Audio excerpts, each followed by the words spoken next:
The top stories tonight in Y News. Indonesian President Joko Widodo seeks President Ferdinand Marcos Jr.'s support for anti-submarine aircraft procurement. Commission on Elections or COMELEC Chief George Erwin Garcia reveals that the request from Congress was not intended for the proposed charter change through a purported people's initiative. Several senators expressed criticism directed at the National Grid Corporation of the Philippines, or NGCP, over its actions leading up to the massive blackout in Panay Island and other parts of Western Visayas. And find out the measures being taken by Japan to address uncertainties and enhance pilot understanding of terminology related to runway entry. Good evening, Philippines and the world. Today is Wednesday, January 10, 2024. Join us in the next hour as we deliver today's top stories around the Philippines and in other parts of the world. We are also seen in 1,935 satellite monitoring centers nationwide and via live streaming worldwide through the UNTV News and Rescue social media channels. I am Hardy Delgado. First in the news. President Ferdinand Marcos Jr. welcomed Indonesian President Joko Widodo at the Malacanang Palace, setting the stage for discussions that hold significant implications for the region. As they navigate complex geopolitical challenges, the commitment to enhancing political and security cooperation stands as a crucial pillar in ensuring the well-being and prosperity of both countries. Nelma Bohok reports. The Philippines and Indonesia have agreed to work together to strengthen their relations in defense and security, trade, as well as infrastructure development to face regional challenges. The two leaders also discussed issues in relation to the South China Sea. President Widodo and I had a fruitful and honest discussion on regional events of mutual interest, such as the developments in the South China Sea and ASEAN cooperation and initiatives. During their bilateral meeting, Indonesian President Widodo expressed his warm welcome for the reinforced collaboration on border security, albeit acknowledging the existence of issues that require resolution. A crucial aspect of their talks involved President Widodo seeking support from President Marcos for the Philippines' acquisition of new warfare aircraft, underscoring the importance of a united front in addressing security concerns. I also seek Your Excellency support related to purchase of anti-submarine warfare aircrafts for the Philippine Navy from PT Indonesia. Economic ties were also a focal point of the discussions. President Widodo affirmed Indonesia's commitment to maintaining open market access for agricultural commodities from the Philippines. Furthermore, he sought President Marcos' backing for the expeditious commencement of the North-South Commuter Railway Project, a joint venture between Indonesia and the Philippines. Nel Maribuhok, UNTV News and Rescue. We serve the people, we give glory to God.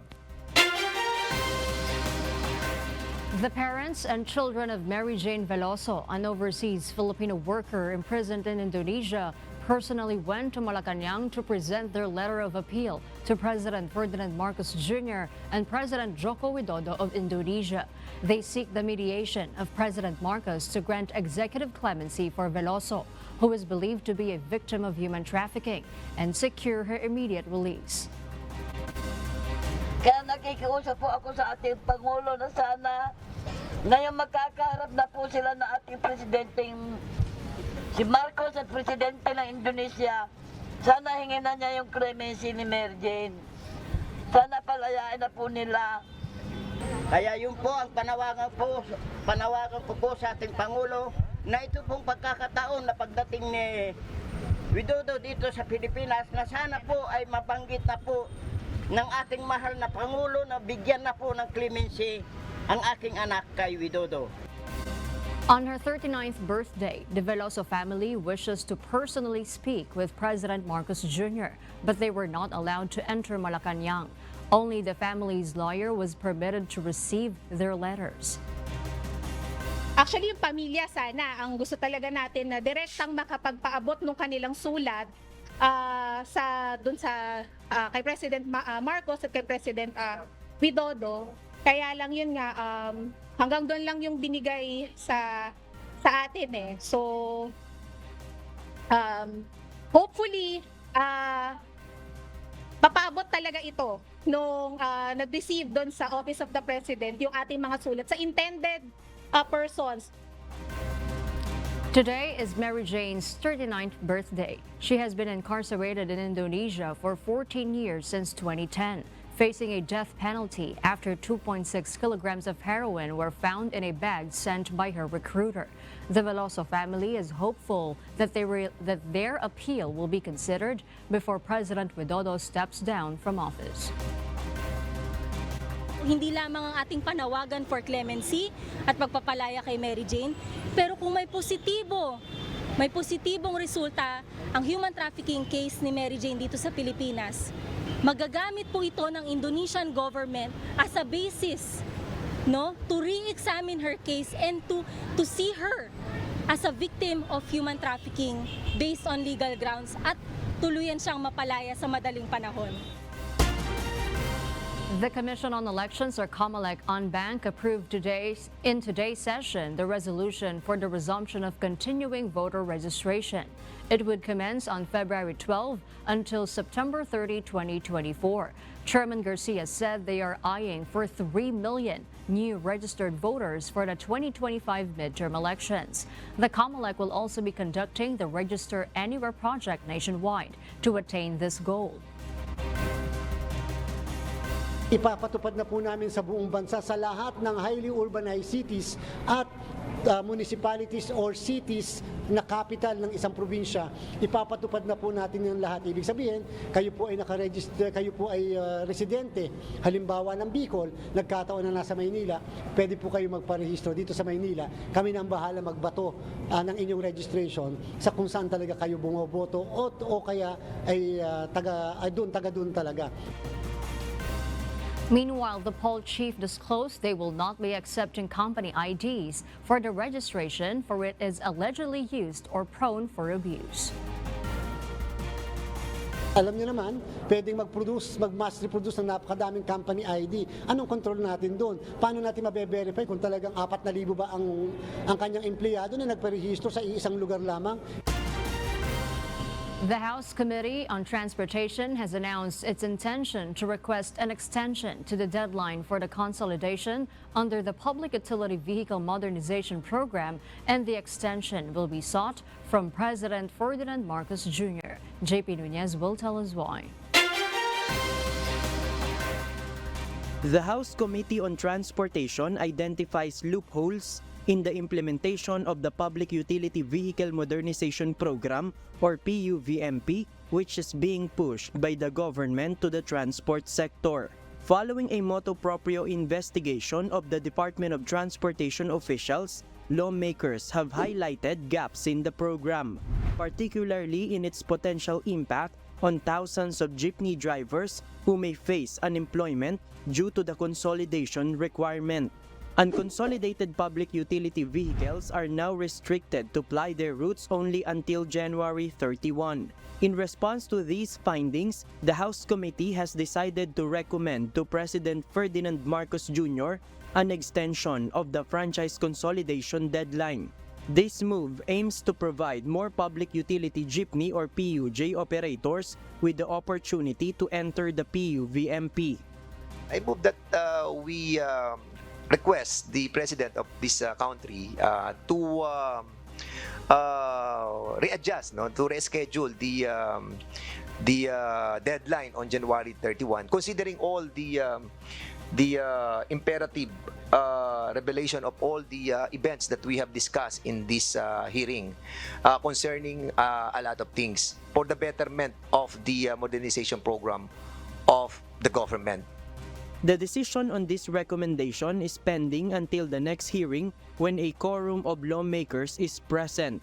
Notably, President Marcos Jr. decided not to extend the initial deadline on December 31, 2023, considering that more than 70% of public utility vehicles across the country had joined the franchise consolidation.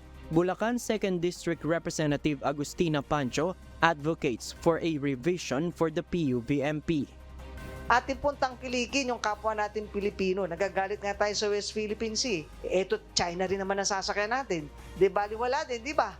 So sana po, pagbigyan po natin, tingnan po natin, revisahin po natin ulit yung inyong pong programa dahil napakarami pong mali.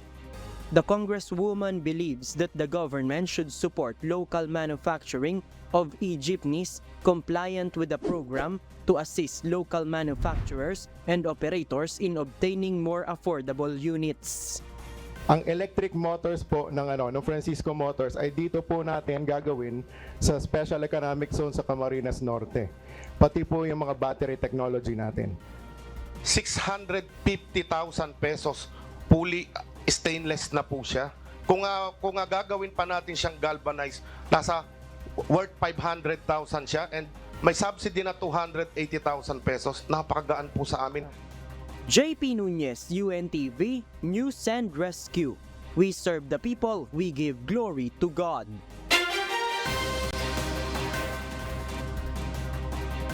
And for the news abroad, following the fatal plane collision at Japan's Haneda Airport, Japan's Ministry of Transportation introduces improved emergency measures for their country's airports. The measures include immediate implementation of more visible stop line markings on airport taxiways and runways, clearer language for traffic control communication, and making sure that pilots understand the terminology specifically related to runway entry, as well as asking for instructions to be repeated if there are uncertainties, are other measures to be guaranteed in order to avoid future collisions. Starting next Saturday, Haneda Airport's Traffic Control Tower has appointed a new role to monitor the radar system for any unauthorized runway entries. The implementation of the improved emergency measures will immediately be in effect at the Haneda Airport and to be followed by other airports across the country. France President Emmanuel Macron has made a significant announcement regarding the country's leadership. Gabriel Attal has been appointed as the new Prime Minister, succeeding Elizabeth Borne, who recently vacated the position. What makes this development particularly noteworthy is that Attal, at his appointment, becomes the youngest ever to hold the French Prime Minister position. Olga Chilian will tell us why. France's Education Minister Gabriel Attal has been appointed Prime Minister by President Emmanuel Macron. Attal is now the youngest and also the first openly gay official to hold office as France's Prime Minister. According to recent opinion polls, the 34-year-old minister is one of the country's most popular politicians. The French political system allows the president to appoint the prime minister who is accountable to the parliament. Macron's move to appoint Attal, who is seen as a rising star in French politics, is believed to be a means of boosting his popularity before the European Parliament elections in June. The young politician is known to be a very skilled and good communicator, as well as an ambitious one. One big challenge he would face is the fact that Macron has no parliamentary majority, and being Prime Minister has a very difficult task to push any legislation on behalf of the president. Polls show Macron is lagging by 8 to 10% behind far-right leader Marine Le Pen's party. Attal became prominent during the COVID-19 pandemic as government spokesperson. He started his political career at 17 by joining the Socialist Party, later becoming junior minister at the Ministry of Economics and Finance. In 2023, he was made education minister, where he moved to ban the Muslim abaya dress in state schools. Opposition leaders, however, do not consider Attal's appointment very significant. Instead, Jordan Bardella, Le Pen's National Rally Party leader, believes Macron just wants to cling to his popularity to alleviate the pain of knowing that his reign is ending. The opposition leader warns Macron would only take with him the former education minister in his downfall. Paul Gatchalian, UNTV News and Rescue. We serve the people. We give glory to God. The Philippine Coast Guard, or PCG, has reported a successful rotation and resupply mission in the Kalayaan group of islands, specifically in Lawak Island, Panata Island, and Pag-asa Island. This critical mission took place from January 3 to January 9. Rear Admiral Armand Balilo, spokesperson of the PCG, noted that during this operation, they did not encounter any radio challenges with the Chinese Coast Guard. However, there were instances of shadowing by Chinese Coast Guard ships. Looking ahead, the PCG has plans to upgrade its stations in the mentioned islands this year. Commandant CG Admiral Ronnie Hill Gavan has outlined the importance of enhancing capabilities and infrastructure to better address the evolving needs in the area. As territorial concerns persist in the region, these developments underscore the ongoing efforts of the Philippine Coast Guard to maintain a presence and ensure the security of the Kalayaan group of islands. The Commission on Elections, or COMELEC, has clarified that it did not request an additional 12 billion pesos budget to be allocated for the proposed charter change, commonly known as Chacha. Dante Amento tells us why. Commission on Elections, or COMELEC Chief George Erwin Garcia, revealed on Wednesday, January 10, that their request from Congress was not intended for the proposed charter change through a purported People's Initiative.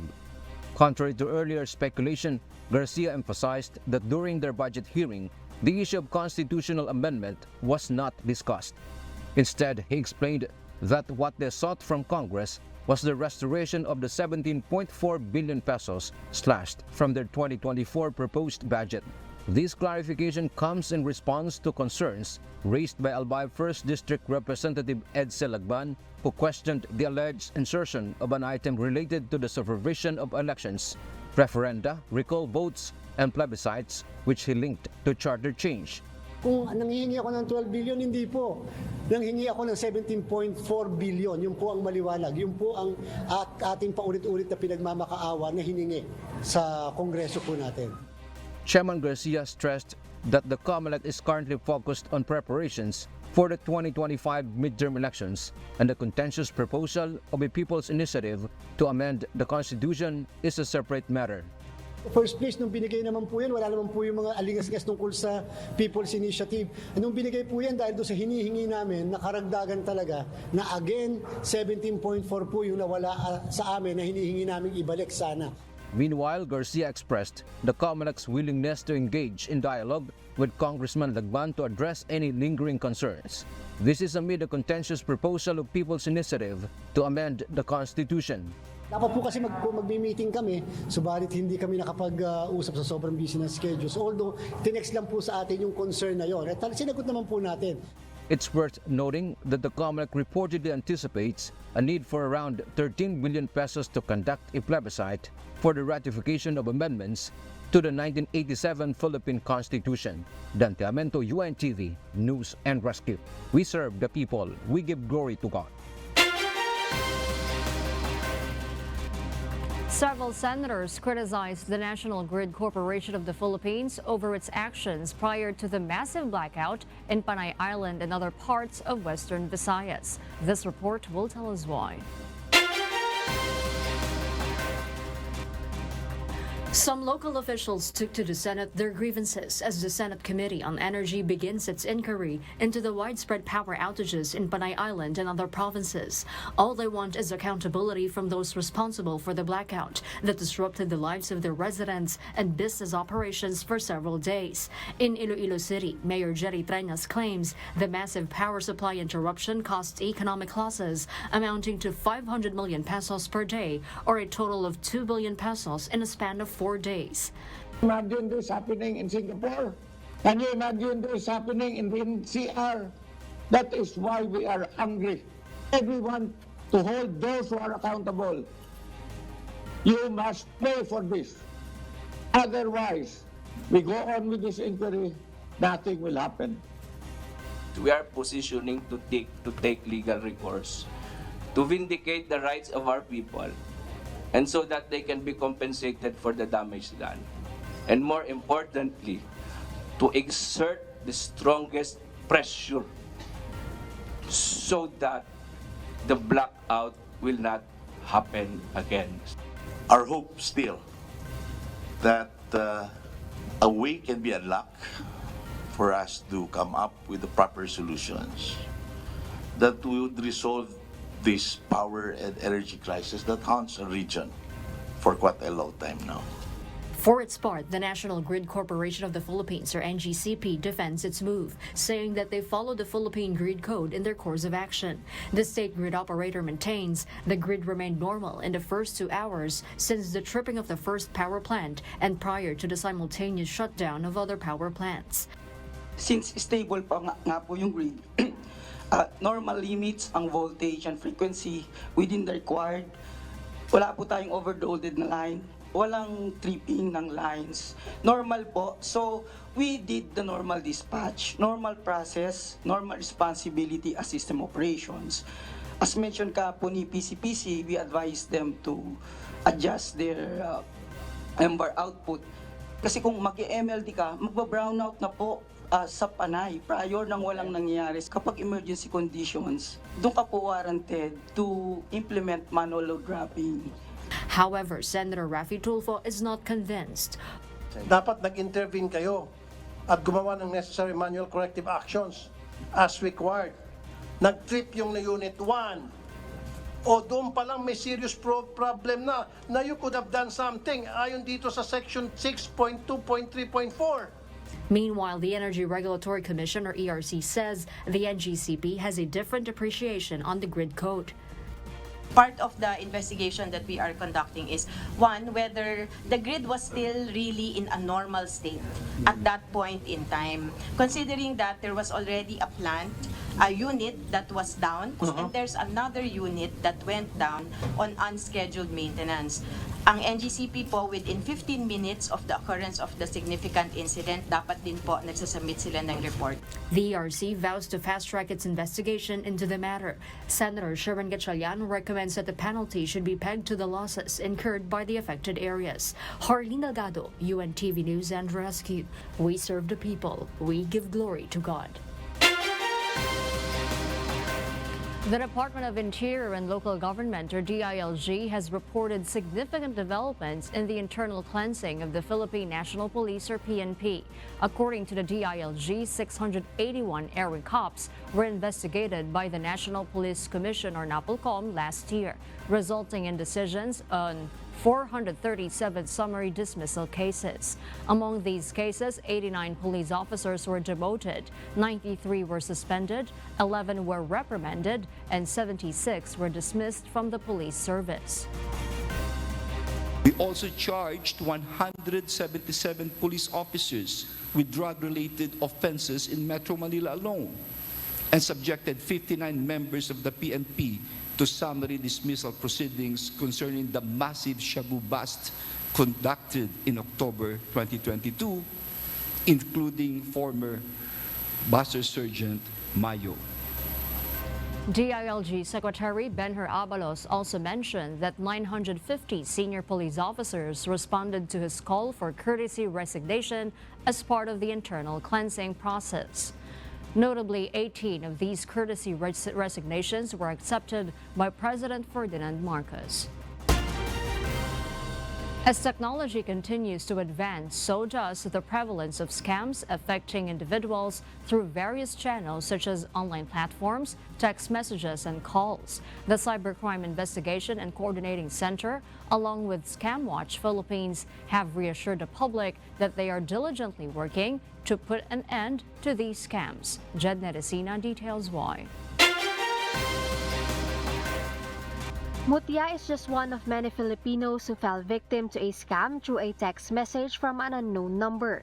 As a load retailer, she initially believed the offer to be genuine, and it was too late when she realized that it was a scam. May nag-text sa amin ng random text na mag-load daw ako sa kanya ng 500, tapos dadoblehin niya yung load ng 500 ko. It means magiging 1,000 siya.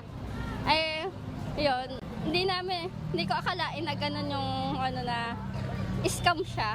Huli ko na nalaman na scam pala yun, na dapat pala yung mismong network yung magte-text sa amin na dodoblehin yung load kung sakali.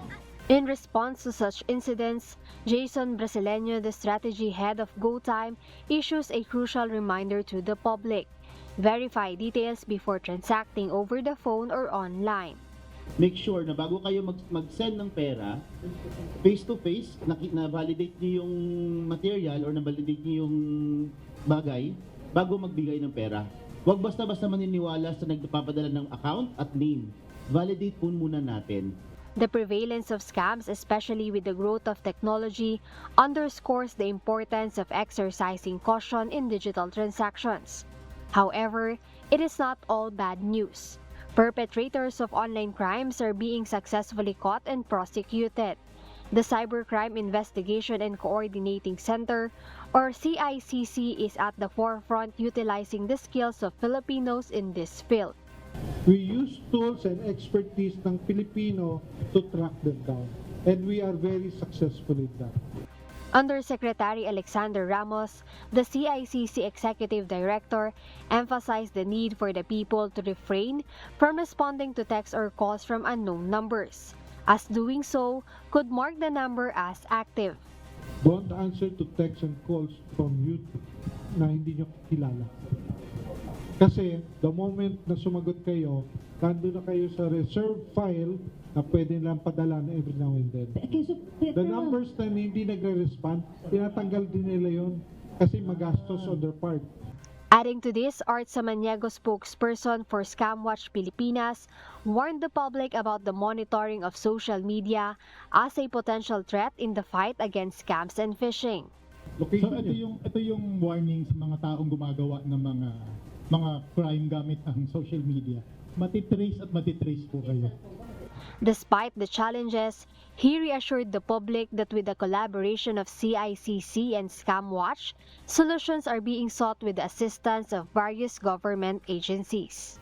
Jed Neresina, UNTV News and Rescue. We serve the people, we give glory to God. Mayor Benjamin Magalong has declared a gastroenteritis outbreak in Baguio City, underscoring the urgency of the situation, and local authorities are likely mobilizing resources to address the spread of the illness and safeguard public health. Grace Flores will tell us why. Baguio Mayor Benjamin Magalong announced a series of actions during a press briefing to mitigate the gastroenteritis outbreak in the city. Intensified measures are being implemented to address this health emergency. Mayor Magalong has ordered massive testing of water sources, including those of water delivery companies and deep wells. So with 1,609, then I would like to declare, officially declare, that we have an outbreak of gastroenteritis. Baguio City Police investigators are also working alongside Health Service and Water District personnel to expedite data gathering and water testing operations in the ongoing investigation aimed at determining the root cause of the upsurge. As of 4 p.m. on Wednesday, the City Health Services Office recorded 1,761 self-reported cases of gastroenteritis. Dr. Donabel Tobera Panis of the City Epidemiology Surveillance Unit reported that 20% of these cases have sought medical consultation facilitated by the city's QR code system. The outbreak has impacted 218 establishments and 80 households. The latest data that we have is that a number of affected patients ng gastroenteritis is about 1,609 na. Kanina umaga, 1,490 ngayon, 1,609 na. Kasi gumawa kami ng sistema na magkakaroon ng self-reporting. 80 of the establishments are located in SM Baguio, 134 in other Baguio establishments, and 4 in La Trinidad. City officials said tourists have also been affected with some requiring hospitalization. Mabuti po na pumunta po sila sa kanilang pinakamalapit na health facility, health centers po, para mabigyan po ng tamang medisina, lunas para sa kanilang sakit, sa pagtatae, masakit ang ulo, masakit ang tiyan, At pwedeng yung iba pong mga kaso po natin ay mga may gamit dito at pwedeng dito. So para po maiwasan po natin ang komplikasyon ng acute gastroenteritis. The city officials have assured the public of their readiness to provide medical assistance, coordinating with the Baguio General Hospital. Food establishments have been advised to refrain from serving tap and filtered water, opting to provide only purified water to customers. Households are encouraged to use purified or boiled tap water and to bring their own water when dining out. Grace Flores, UNTV News and Rescue. We serve the people, we give glory to God.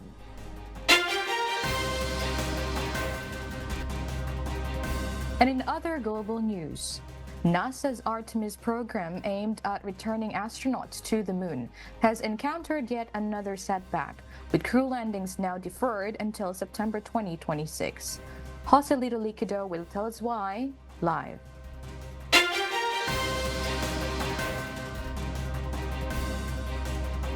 Yes, Joselito, good evening. Good evening, Maven. The National Aeronautics and Space Administration, or NASA, has declared additional setbacks in its astronaut moon missions, now postponing crew landing until September 2026. Initially slated for late this year, the mission was rescheduled to September 2025 due to safety concerns and developmental challenges with private industries, moon suits, and landers. The decision prioritizes safety and offers more time to overcome obstacles.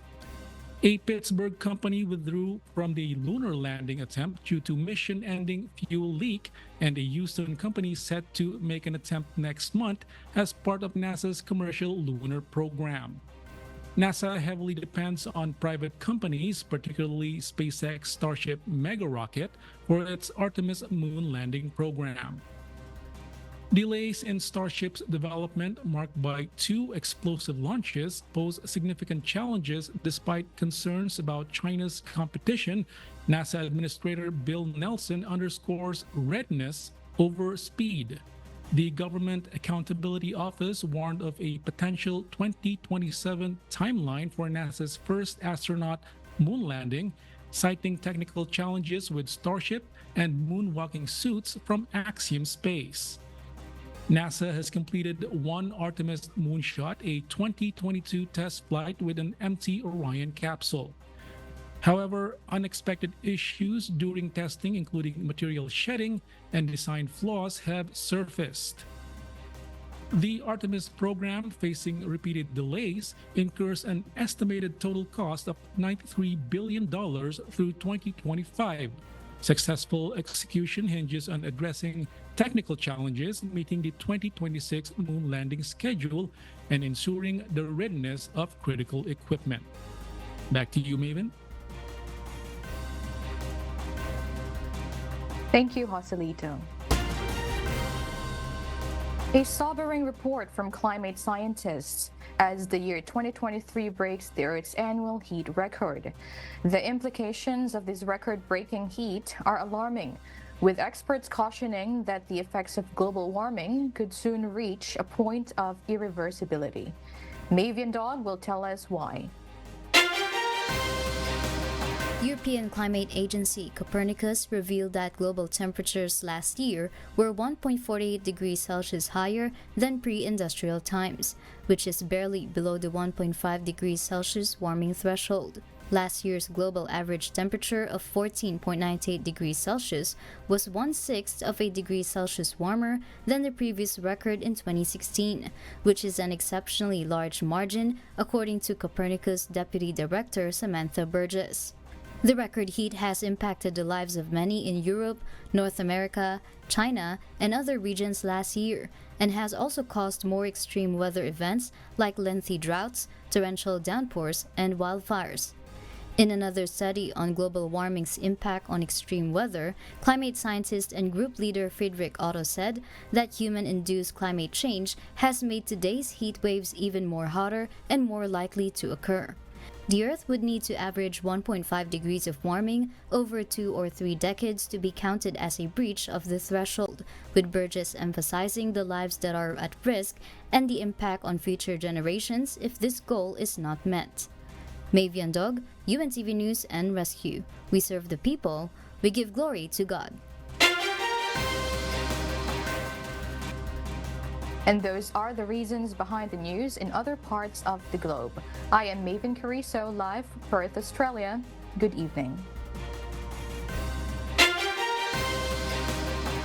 The Metro Manila Council has expressed its support for the government's housing project aimed at providing homes for informal settler families across the country. Gladys Tuabi tells us why.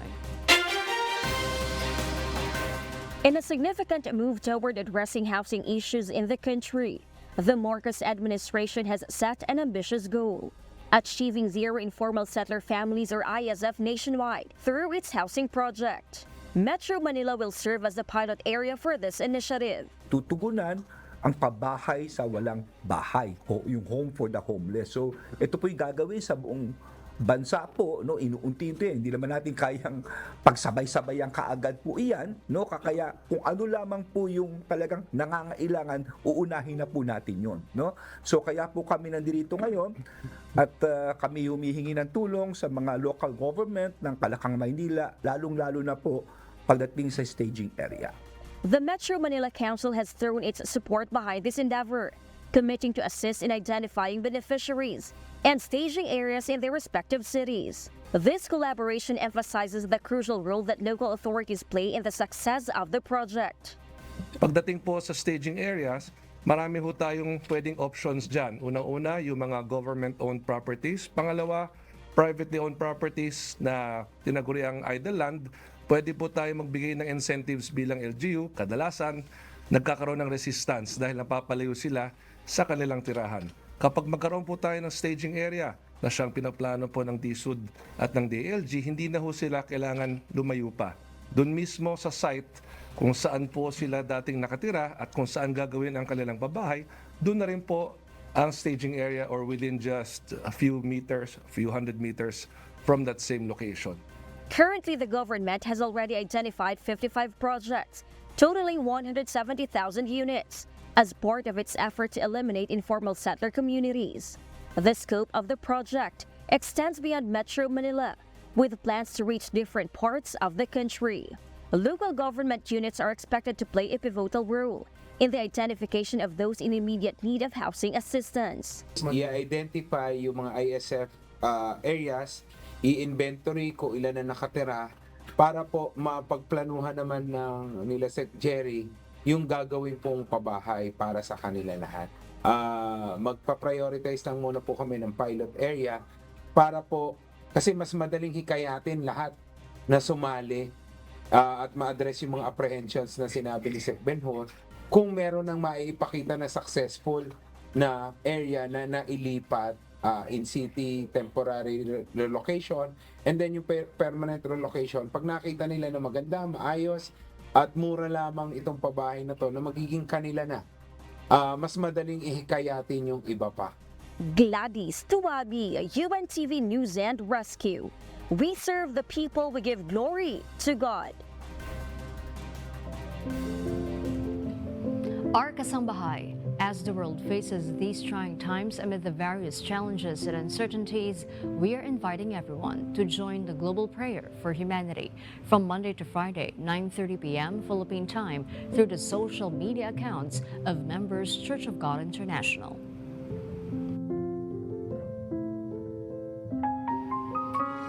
And before we close, we will leave you with a word, giving glory to God, from the book of James, chapter 3, verse 2. It says, "For in many things we offend all. If any man offend not in word, the same is a perfect man, and able also to bridle the whole body."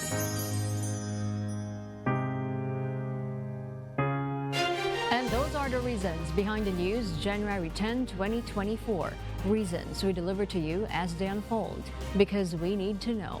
We will always ask why. I'm Hardin Delgado. We serve the people. We give glory to God.